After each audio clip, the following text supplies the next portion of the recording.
Electric cars are the future. They're a done deal. Maybe not today, maybe not in the US, but in other countries, adoption rates are getting very high. Well, I want to tow. Maybe it's not time for you. Well, I need to go 1,000 miles off grid. Maybe not for you. But what if you want to just go off-roading? Have a Jeep style adventure? Well, it turns out I've got Tony here from Jeep Talk Show. .com, among other things, where he's going to join us and have a quick chat about the electrification spirit, theme, acceptance in the off-road community, and we're going to have some fun. I'm Brian. Welcome to Futuraza. So Tony, you've got this channel here, this fun channel called Jeep Talk Show. Here's your website where people can find you on Apple, on Spotify, on LinkedIn, all over the place, even a YouTube channel. YouTube is brutal. We'll put the link in the description. If you could subscribe there, it would help out. And what do you know? What's going on in your world, I guess would be the question. Are you seeing people with interest in off-road EVs yet? Mm-hmm. Well, I am a Tesla shareholder, and I bring up Tesla to our audience, our Jeep Talk Show listeners from time to time. We do 5 episodes a week, and one of those episodes is a roundtable, so people can join in our Zoom meeting, and then we get on there, and I'll ask a question or two, or bring up a subject, and we'll talk about it. EVs are kind of universally hated by the people that are there in the Zoom meeting, and they talk a lot about it's not very green with all the stuff that has to be dug up and made to make the batteries and the vehicles and so on and so forth. And I say, yeah, I understand that, but just the whole idea behind electric vehicles, I think, is a sound one. The first vehicles that were ever made were electric vehicles. And then it moved over to internal combustion engines. So we've had people on that talk about the power available on the grid to charge all these EVs, which I think is a concern. So we never really have any really definitive answers, but there's a lot of questions about it. And I think people just generally don't want to like EVs. They don't want change. I think they fear change. Well, what do you think of how important to a serious off-road adventure is torque? Very. I mean, that's one of the things we talk a lot about on the engines is where the torque is and what RPM range the torque happens. Obviously, the torque needs to be in low RPM range when you're off-road because you're not driving 100 miles an hour. So for reference, the torque band is flat in an EV and it starts at 0 RPM. So if someone has concerns about that, they should try and find an EV off-road adventure group. There's not too many yet. More will definitely come. Because the world is shifting to EVs, especially in Asia, but also in Europe. North America is lagging quite a bit behind. Those are the 3 biggest markets: China, Europe, and the US. You could expand the US market to North America. We're seeing quite a few vehicles. This shift is coming. Even Jeep is getting in on the game. I'm going to show you a vehicle. It's very exciting. I'd like you to give me your thoughts on it. So is this the Avenger? Because we've been talking about the Avenger. Sure. This is, I mean, I'm not sure which one this is, but I think let's just say it is. I think that's the Avenger. And when they first were coming out with this, they were talking about it being an EV only. And then as we got closer to the presidential election and things seemed to be changing, and also too, I think some of it had to do with just Jeep not making very good money on their vehicles. They started talking about, well, there might be a hybrid variant available, and there may be an ICE variant available. I don't know what they finally found, what they finally wound up on. I was very impressed with the EV and the number of miles they were talking about it getting. But of course, we know that's always a lie. It doesn't matter if it's a gas vehicle or an electric vehicle. Your mileage may vary. Indeed, and it may vary quite a bit. There are 3 different test cycles. There's WLTP in Europe, which US drivers find to be unreliable. CLTC in China, which is the most generous of all the test cycles. But those aren't because they're dishonest. It's because their driving habits are different. Right. Chinese cars are based more on city driving, where US tests, the EPA cycle, is designed more for highways. And companies have gotten a lot more honest in recent years. Tesla was one of the more famous ones for overstating range. The new Model 3 and Y do not overstate range. They actually get the kind of range you would expect. They're very efficient, but that is still a concern for sure. What would you think of, and I do believe this is the Recon, how much of a Jeep is this in your opinion? Zero. 0% Jeep. Is it because, well, there are features you look for in an off-road vehicle? I'm not an expert, so I'll tell you just the one that I can see from here. I mean, obviously this looks like any other crossover SUV, Mhm. but the one I see is ground clearance. So you can have a real Jeep. Let's just call it a real Jeep. You can have a real Jeep, and we need to do a drinking game with that fly. Every time you see the fly It's around. driving me crazy. My office is, for the record, basically outside, and because it's real hot today, I've got the door open. So let's see, I'm at Oh my God. 85 in the office. You're So suffering for your craft. my doors and windows are open. There is a fly. I've got this electric fly swatter, but I've got too much stuff in front of me. I can't swing it. Anyway, just in case people are seeing the fly, yeah, there is a fly there, but we'll go through. At least there's not one here in my studio. So anyway, the thing that you have to that you look at, and I consider myself a real Jeeper. My first Jeep was 1998. I drove that Jeep for 22 years before I bought a new one, and I still have the old one, but the new one is a 2021 Gladiator, and now that was the one that I drive now.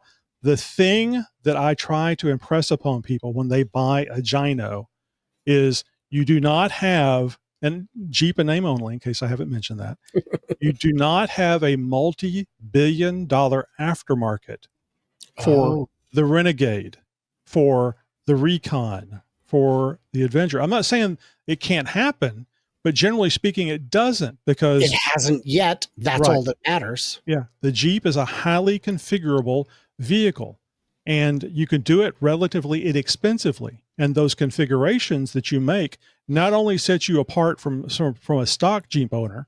So there's looks, there's the respect that you get because the build that you do, but there's also, it increases your ability to drive off road, and that Mhm. has to do with getting up over rocks or shelves, where you can climb up a shelf. And it also has to do about getting off the shelf or off the rock without scraping your ass on it. And when I'm Mhm. talking about the ass, the Jeep, the Gladiator is really bad about Right. that. The departure angle is very bad on the Gladiator because it has that long bed on the back, whereas on a Wrangler, it's not as bad. So you can't do that with that vehicle. There's nothing to allow you to raise it up. And because of the design, it makes it more difficult and more expensive to come up with aftermarket solutions. And so when we're looking at this, there's a couple obvious. So the ground clearance, again, it's not very good.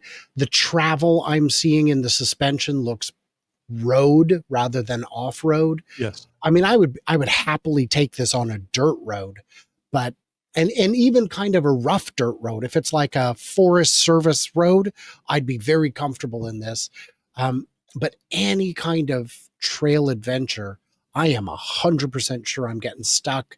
Tell me about the axles and suspension difference between a proper Jeep and something like this.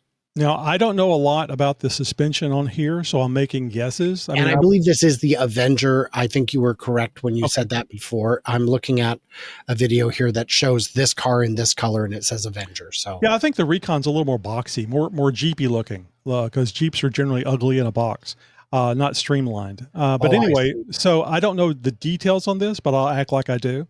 Mhm. This is probably IFS, which means that the axle, the suspension on the axle, is completely different than what you would find on a straight axle vehicle. Front axle, rear axles generally are straight axles, but this one may not even be a full axle across. So Mhm. when you have the axle, it makes it, in my mind, more. It makes it easier to lift the body of the Jeep with coils or leaf springs, depending on how old the Jeep is.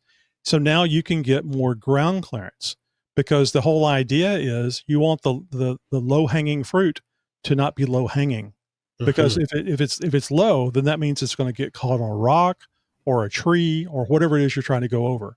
So these vehicles generally are not good for off-road, except for what you're talking about. When literally, like you pull off to the side of the road, technically you're off-road. Now, I will say, I don't want to be snooty here. The majority of people that buy Jeeps, and I mean proper Jeeps, Wranglers, Gladiators, maybe they've got a YJ, an XJ, whatever. It's a actual four-wheel drive with axles front and rear, solid axles front and rear. They About 95% of those people never go off road. For sure. So I don't want to, I mean, I'm not going to tell you that if you buy a Jeep, you have to buy a real Jeep. I will, because I think it's fun to pick on people. In the comments, guys, let's argue. Let's debate that right now. Go ahead. So, but if you're going to get a Jeep, in my mind, you should get one with the aftermarket support. So if you change your mind about going off-road, maybe you get into it, you start reviewing what's going on here, and you would like to do stuff with your Jeep. Now you have the tool that you can modify. I mean, now you can right out of the gate, right off the showroom floor, you can take it off-road. And you could probably do 80 to 85% of what's out there.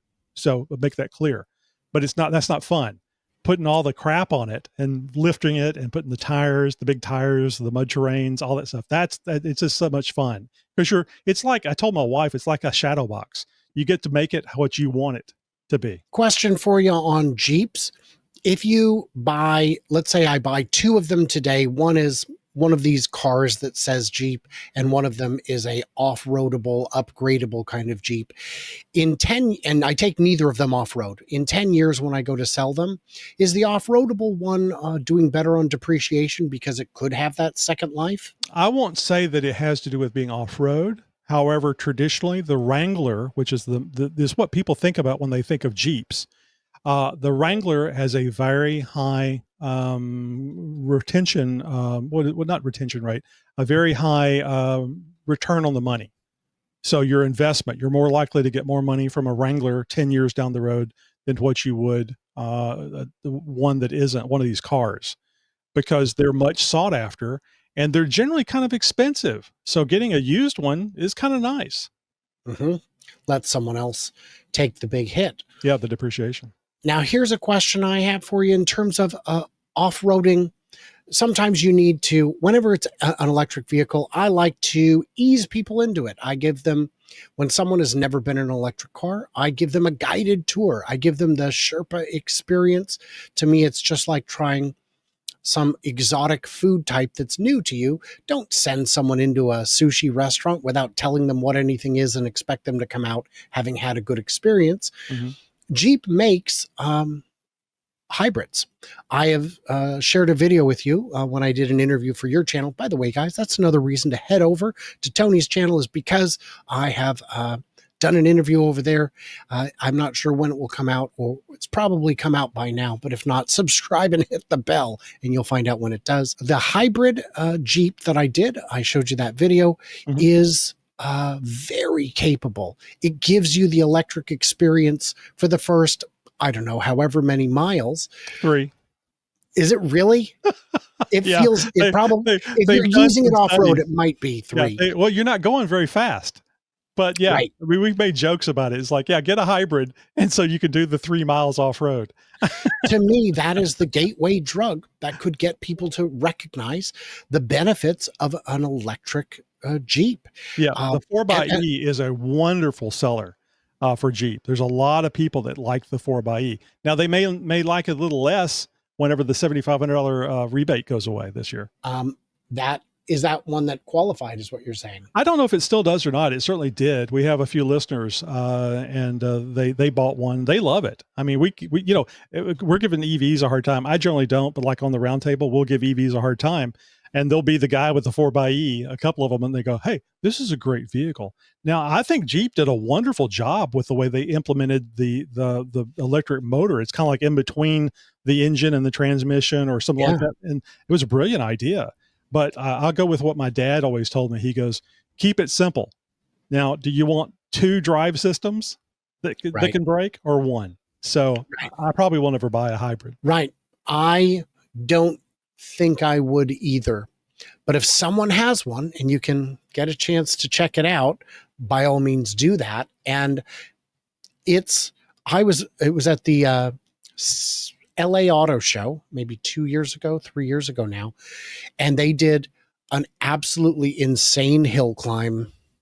They did. They went over the stairs. They went around an angle that was sufficiently sharp that we were just certain we were going to roll, and of course we Off didn't. camber. Yeah, they call that off camber. Yes, and it was really amazing. It was absolutely silent. And of course, then when you're coming down the hill climb, they just stop. They just stop right there and you can experience it. Now, of course, don't try that on dirt. You will probably not stop. This was a steel grate, which is a fantastic traction surface. Right. But do you think the 4xe could be a gateway to showing people the benefits of a truly electric Jeep? Maybe someday they will make a fully electric off-road style Wrangler style Jeep. What do you think of that? So I think the day is coming, and we, in the interview that I did with you, we kind of talked about this. I didn't get that far into it, but I mentioned to you about the concerns I had about the battery and how long the battery lasts when you're using it. Mm-hmm. And I mentioned to you that I don't really care for cars, but I think that is the problem with getting a full size pickup or Jeep. It's boxy. It blocks a lot of air. So you're kind of stuck with the current battery technology and having something that you can get a reasonable amount of miles out of. So I want the battery technology to be 50% better at least. I gotcha. Because now I can drive what I want to drive and get the benefits of the instant torque, the even the silence, and the lower center of gravity because of the batteries. Jeepers like lower center of gravity because we do off camber. We go nose down steep, nose up steep. All those things can lead to the Jeep flipping. That's a bad day. It makes good video for good video and social media. That's true. That is all true. I have to agree with you on the form factor. A Jeep is a aero drag machine. That is something it is very good at. I would also say that the tires you're likely to put on it are not going to help your rolling resistance efficiency one bit. And the solution that GM has come up with, because people say, oh, the Cybertruck range is too short. Oh, the F-150 Lightning, even that, if I'm towing, is too short. So GM released their electric Silverado, which has 450 miles of range. In fact, they even did a track test at 25 miles an hour where they got over 1,000 miles of range. Oh, I saw that. That was amazing. I got excited at first until I found out how fast they were going. Yes. And do you know how big the battery is? Because the battery weighs more than a Honda Civic. Yeah. It is 3 times the size of the battery in a Tesla Model Y. It is a brute force solution to a problem, but it is a solution. Hey, how would you feel if your Jeep weighed an extra 4,000 pounds? That's a problem, right? Well, when you start adding all the stuff, we didn't even talk about the skid system. I have a full skid system on my Gladiator, which adds a person's weight to the Jeep. And that's just that. That's not the wheels. That's not the bigger tires. All that stuff adds up. You get a fat bitch as a Jeep really quick. And if you're adding an additional 3,000 pounds for battery, exactly, you reach a point where you're no longer able to drive over many of the rural bridges. Well, you don't even have to worry about driving over rocks. You just crush them. It becomes all nice and smooth. The guy behind you is having a great time. I think we're being a little hyperbolic, but not as hyperbolic as you think. I'm never hyperbolic. No. And I'm never sarcastic. So this is interesting. Guys, I want to have Tony back. I need you to let me know in the comments what we should be discussing, what we're missing, what are we misunderstanding. It's all there, but I don't have the knowledge base to get all the way through it. I would point out to anyone watching this who is an off-road fan that Cybertruck is very capable off-road, but that is by my estimation, and my estimation is not very experienced. If you are looking to go off-road in a Cybertruck, there are people who do it. and maybe I could help you find them in the comments. If you go off road, tell us where you are. And if you want to go off road, tell us where you are and then look for each other. Try that. It's like a buddy system. I don't know. So I'll just jump in here really quick. Yes. Farzad, I think help me on that. Farzad. Mm-hmm. Farzad just got his Cybertruck wrapped. He wrapped it white. Why in God's name would anybody wrap something white? Anyway, he wrapped it white. He's in the Austin area, and I'm in Texas, down in the Houston area. But we go to Hidden Falls Adventure Park, which is just about an hour from Austin. So I'll just do a challenge. Fazad can bring his Cybertruck out there. I'll take my Gladiator on 35s and armored up, and we'll go and see what it'll do. Now, I don't think he wants to scratch the wrap. I'll just say that. For sure. I would be very surprised if he wants to do that. But guys, there are viewers here who are in Austin.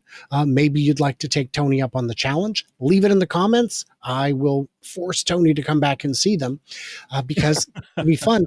And if you can wait until November, I could be there too, because I will be in Austin November 4th, I think, is the shareholder meeting. I don't remember my dates. I booked, it's only 4 days I'll be in town, but I got too good of a deal using my frequent flyer miles. So that is something that you guys can check out. Guys, in the comments, what do we miss? What do we misunderstand? What should we talk about next time? Head over to Tony's channels. I'll put a link to the website, I think, in the description. That way they can find you all of the places you are. 5 times a week, he's out there fighting the good fight. Show him some love. Everybody else, stay tuned, stay juicy, and I cannot wait to hear from you clever robots in the next one.